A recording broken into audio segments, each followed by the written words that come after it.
My name is Kerry Packer. I'm married to my wife Cecilia, and I have a daughter, Isabella, 7 years old.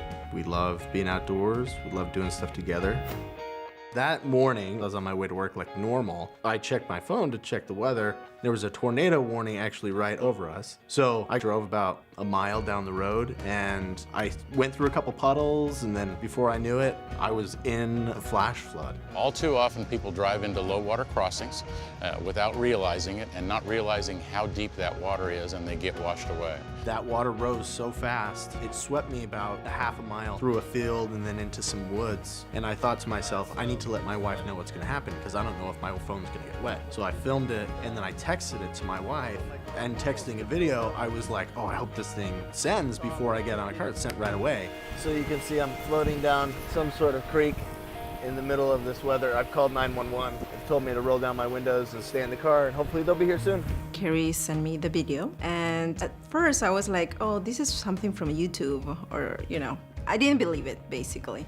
Then I call him, I FaceTime him. I used my phone to panorama around and show her what was going on. The rain was pouring on the phone. I got into an area where there were lots of trees, and I said to myself, if there's any time I can get out of this car onto a sturdy tree, that's my best bet. And the car passed by a small tree, and so I grabbed onto that.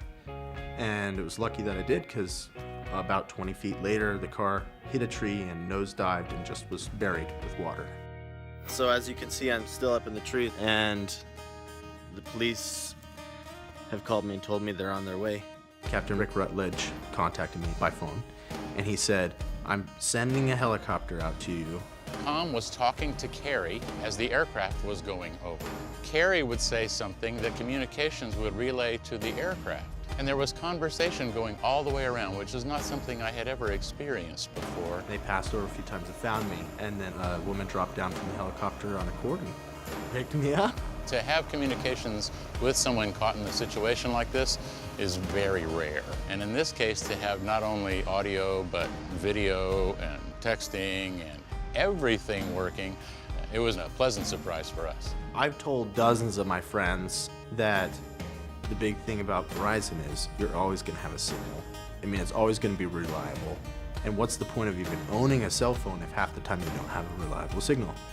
And in this case, I'm in the middle of a torrential rainstorm, in the middle of the woods, in South Austin, far from the city center, and I'm still FaceTiming my wife. Reliable network is extremely important, and it makes our job much easier. I am totally convinced that Verizon had a huge part in keeping him safe and alive. I'm definitely grateful for the part that Verizon played in getting me home safe to my family.